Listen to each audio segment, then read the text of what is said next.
What's going on? Just HoopTalk Network. You're with Justin Henry, Will Thompson, and we are talking Eastern Conference semifinals on today's episode.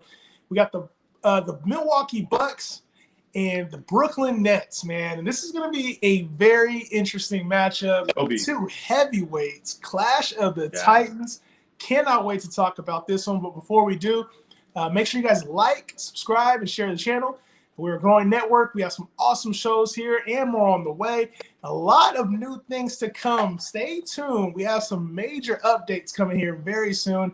But let's get into it. Make sure you're subscribed for all the updates. Will, my man, how you doing? Good, man. Can't complain, bro. Just been enjoying these playoffs. Some good games, some good series coming up as well, man. I'm excited for that. Yeah, and I mean, we got to get right into it, man, because there's a lot to cover here. Brooklyn Nets and Milwaukee Bucks, two powerhouse teams, both with big threes, coming off big playoff performances. We saw the Brooklyn Nets handle business against the beaten down Boston Celtics, and we also saw the Milwaukee Bucks put a stronghold. I mean, like just dominated the Miami Heat. Will, what was your initial thoughts? Let's start with the Milwaukee Bucks. What was your initial thought there on the series? Because coming in, both of us were like, all right, you know, we think the Bucks are a little bit ready, but I don't think either of us really had it going down like that. Yeah, that was surprising. The Bucks looked for real, man. And one thing that we talked about and that we've seen a lot from the Bucks is them playing well during the regular season and kind of tailing off during the postseason. And it looks like they're starting to ramp up at the right time, which is not like it's not typical for them. But it's good to see for them. They're playing their best basketball when it matters the most. They absolutely dominated the Heat. I thought the Heat had a chance. Obviously, they had a chance in the first game to steal a win. I thought that could have changed the series. But from that point on, I think it was almost kind of a mental thing. It looked like the Heat just kind of checked out, man. They knew they weren't going to beat this Bucks team. They knew they were outmatched. They had a chance to steal a game in early on in the series. They squandered their opportunity, and it's kind of like, well, it's a wrap, man. The Bucks look deep. They look strong. They look physical, good defensively. They're good offensively. Not a lot of holes, man, in this roster. It's interesting. Chris Middleton looks like he's that dude, man. He's playing like that dude. Closer for sure. Yeah, I think Jrue Holiday, we're starting to see how important he is now. Like, people were questioning that during the regular season, but now we're starting to see, like, him being able to initiate the offense changes everything for those guys, you know? Yeah, and you look at this team, this Milwaukee team, I think the biggest thing for me is they look experienced now, which is a whole different side than we saw even the last couple of years, because even last year, you know, you got the MVP on your team, but it's like it felt like they were overmatched. It almost felt like they weren't ready for the moment. When somebody hit them in the mouth, they didn't have a counterpunch. And this year, it's the exact opposite. We saw in game one get drug into overtime. Jimmy Butler hit that crazy layup to send it to overtime. We saw them go to war and close out the series. We saw them going to game four. And what did Giannis say? We didn't want to give him a chance. We don't play with our food. 100%. He has a whole different mentality this year. Yeah. And to be honest, it looks like they have championship aspirations when before it looked like, oh, we're just glad to be here. We're trying to win. We're trying to be competitive. We're trying not to lose. Yeah. They're playing to win right now. When you got a guy like Jrue Holiday on there who's very underrated on both sides of the basketball, defensively he's elite, and offensively he brings more to the table than people realize. And I think he showed a lot of that this series versus the Heat. And they're going to need that big-time status against the Brooklyn Nets here. Yeah. When we talk about the Brooklyn Nets, obviously we know 100% what they are. They're the big three. Yeah. Kyrie, KD, Harden. And they handle business against the Celtics, but we saw even the battered-down Celtics kind of put a move on them. What were you thinking that series? Because, to be honest, I was thinking the Nets will wash them, but they kind of gotten a little tit-for-tat with the whole Boston thing. And I don't know, this Nets team, do you think that they're – like, what were your initial thoughts on that? It's always something with this team, huh, man? They always got something extra going on, some kind of controversy or something going on in the news or whatever. But, I mean, I think we predicted that series. The only way the Celtics had a chance was if Jason Tatum went off in one game. And that's exactly what happened. Other than that, the Celtics were outmatched. It was hard to gauge, really, how good the Nets looked because the Celtics were so depleted, man. But I think the most important thing, and we've been talking about this all year, is can all three of these guys be healthy at the same time? And can they get on the same page? And we're starting to see there's no excuses. They all look healthy now, right? They look like they're somewhat on the same page. So what I really took away from that series was like, all right, no excuses now. Like they're going into this Bucks series ready to go. They look like they're ready to go. Are they really that good? Are they really that team? Can they really make it all work now? No excuses. Excuses are out the door. This is a big test, man. In the second round, too, I'm looking forward to it, dude. Yeah, this Nets team is going to be put under the test. This is their very first test. I think the Celtics would have been a great test. But when you got Kemba really banged up, not playing all the games, you got Jaylen Brown out. We're not really seeing the heavyweight matchup we thought. And they still, we're getting tested there every now and then against that Celtics team.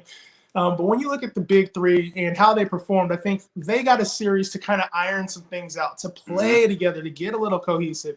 Gave Steve Nash an opportunity to look at the lineups and say, okay, this is what works, this is what doesn't, a lot of which they didn't get a chance to see during the regular season. Yeah. So because of that, I think that it was a good matchup for them, probably the most ideal matchup for them, getting the Celtics, because they got a team that was hungry, but probably not as hungry as like a Washington Wizards or not as talented as the Atlanta Hawks. It's like they got the matchup that let them iron out a lot of the kinks that they may not have been able to do against other teams. But this Nets team obviously is the favorite to come out of the East. Yeah. We know that.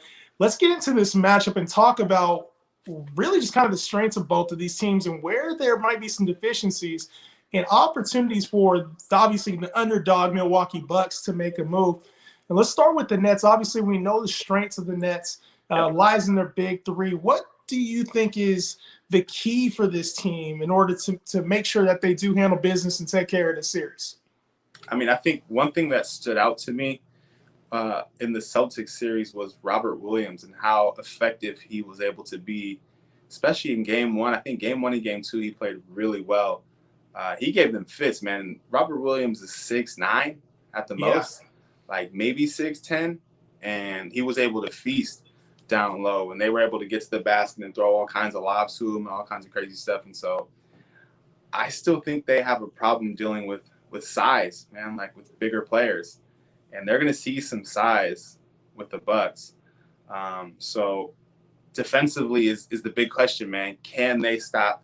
Can they keep Giannis out of the paint? And when he gets in the paint, can they do anything about it? Is going to be the question, man. And I think it's going to be interesting to see. They weren't really able to contain Jason Tatum. Obviously, Jason Tatum's a different player, but Middleton is a good scorer, bro. He's a really, really, really good scorer. He's a guy who can get buckets as well. So I think defensively are going to be the big questions for the Nets, man. Well, you make a good point about that because you think about the matchups, right? You got Kyrie's probably going to be on Drew at some point. You got Middleton and Harden probably swapping off guarding each other as well. And then you got Giannis and KD guarding each other. So when you start thinking of these matchups, I'm like, okay, Harden's probably going to bully Chris Middleton on one side of the floor, give up some points on the other side of the floor. Yeah. You got Drew versus Kyrie. That's going to be a battle because I honestly think that Kyrie is probably one of the toughest guards in the league. Yeah. Individually, one-on-one. You're not sticking with Kyrie. And if there's any types of switches, it's a wrap. Yeah. And then you got Giannis versus KD. And to me, it's a wash, but it almost feels like there's an advantage for the Bucks. Yeah. I don't know why I feel that way. I feel like with Giannis, because if KD is fully healthy, we get him through a 50-game series, cool. But KD is coming off of an injury. KD also is the frame is a little bit thinner. We obviously know that. But to me, Giannis, they don't really have that second presence down low that can help KD if they really need to.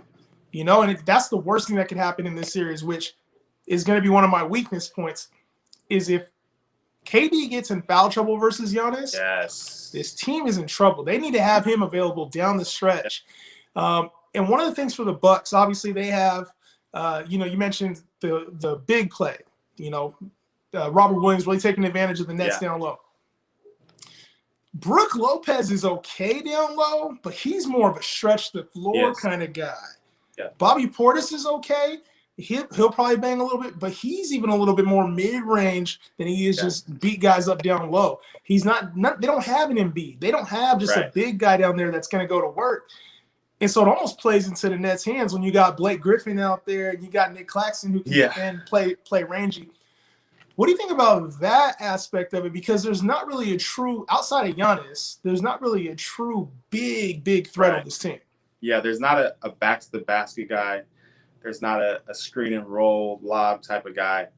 But I do think Giannis is going to put a ton of pressure on them at the basket. I think you brought up a great point with that matchup between KD and Giannis. I almost think it can't happen. Like, the Nets can't leave KD on Giannis because Giannis is going to put way too much pressure on him getting to the basket constantly. Like, he's going to pick up fouls, man. There's no way around it. And so I wonder who they're going to put on him. And I think you're going to see a little bit of Giannis down on the block. I think if the Bucks are smart, they're going to feed him down low, and they're going to take advantage of the lack of any kind of size or physical presence inside.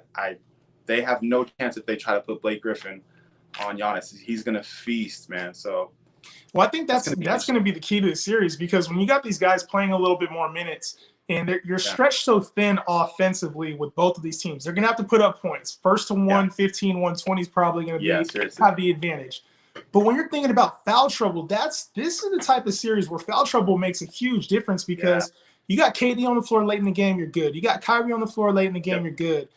But, like, Harden is really good at drawing fouls. So you take out a Chris Middleton, say he gets 5 or 6 fouls. You take out a Drew Holiday who gets 5, 6 fouls towards the end. Like, you're taking away a key component to these teams. And we're really going to see these benches have to – I mean, guys like Joe Harris are going to have to make an impact. Yes. Guys like Blake Griffin, guys like Nick Claxton, they're going to have to make an impact. And losing Dante DiVincenzo is going to hurt this Bucks team more than people think, especially this series. All of that being said, we know this is a heavyweight bout. Chances are where it's more 50-50 than it is anything. Who do you like this series and why? Ooh, damn. Yeah. This is rough, man. I've been a big fan of the Nets all year, but I think I don't think this is a good matchup for them, man. I really don't. I think this Why not? It's going to turn into a little bit of a chess match, and I think the Bucks have better pieces. I like the Nets' big three, but I think overall the Bucks have better pieces. I think they can move more around and make things happen. I think you're going to see Drew Holiday on James Harden. I don't think Drew Holiday is going to be. I think they're going to be able to move guys around and move pieces and put some pressure on. If they put Drew on Harden, who's going to guard Kyrie? Yeah, because Middleton can't keep up with him. Yeah, it's going to be interesting. Forbes is kind of, you know what I mean? He's not a real defender, pesky guy, but he's not a defender. That's what's interesting to me is, like, they're going to move some pieces around and people are going to make adjustments. And I feel like the Bucks have more pieces to move around, and I feel like the Nets, I don't think they're there yet, man. I don't think they have that. I don't think they can go outside of what they do and adjust on the fly. I don't know, man. I'm going with the Bucks. I have a feeling it's going to be the Bucks in 6. Ooh, Bucks in 6. Yeah. Ooh, this is a tough one, man. I've thought about this, since obviously earlier today, Nets handle business. I've thought about this because the Nets are a superstar team, like no doubt about it. This will go down as one of the better teams that's been on the floor together at one time in NBA history. This is an elite team, no stretch of the words. When you got 3 guys who are arguably top 50 to 75 players on the floor at one time, one of them is probably arguably top 10 to 15. Yeah. The other's arguably top 20 to 25 in James Harden. Yep. Like, you start talking about all-time great, like, trios, obviously this is up there. And when I talk about a team like, the Milwaukee Bucks, I know that they have a big 3, but is it comparable to the Nets? The one area I would say that can be exploited in this series is in the paint. Whoever wins the paint this series, to me, wins, or whoever wins the paint will win this series. Yeah. And when I look at who's going to win the paint, I think it's going to be the Milwaukee Bucks. Yeah. I like it to be a 7-game series. I think this gets stretched out all the way. We see some late-game heroics from Chris Middleton and from Giannis. And it's tough to go against the Nets because I think the Nets are a damn good team. Yeah. But when I look at them, I look at the overall flow of a season. Have they had a chance to play together all year? No. have they been in all these circumstances that matter in the playoffs? Late game situation, needing to get a stop, foul trouble. Like they haven't been in these situations. The only thing I can say is they've been able to play with 2 on the floor at a time. But against this Bucks team, that's not going to cut it. Nope. So I'm looking at this like, okay, in a 7-game series, who's going to have the better adjustments? Yeah. And the Bucks, to me, seem like they're a little bit more flexible than the big 3 are. Right now, it's big 3 or bust. And if they're not scoring and leading this team, or if anything diverts off that path, I'm not sure we get a Nets win out of this. So Bucks in 7 is my prediction. I'm with you, bro. I think we're kind of on the same wavelength, right? Like, I want to pick the Nets. I want to pick them so bad, exactly. And I feel like that's the favorite. But it's like there's something about this team that says like it just gives me an uneasy feeling of like I'm not sure that they are ready to take that next step, even though they have the talent and they should on paper. They should should be no question. There's a chance that those 3 guys can come out and just overwhelm the Bucks every single game. There is a chance at that. Yeah. I feel like if the Bucks make an adjustment and it works, how do the Nets respond to that? Like, they haven't proven that they can do that. They haven't seen it, They haven't seen it. No one's been able to adjust, and then they work around that. They pull somebody off the bench, or somebody steps up, or this lineup works better when teams do this or that. We haven't seen it, so that's what worries me about the Nets is like, if the Bucks throw something at them that they're not used to, that's worse.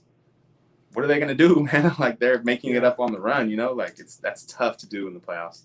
The one area I think that I personally am not giving the Nets enough credit for is having championship players on their roster. When you got guys like KD, guys like Kyrie who have hit game winners in playoff series, in finals, NBA finals, that does speak volumes. And so I think that, the Bucks obviously don't have a player like that who's been to a championship, who's won a championship. I mean, like PJ Tucker, Brook Lopez, these guys are all searching for their championship right now.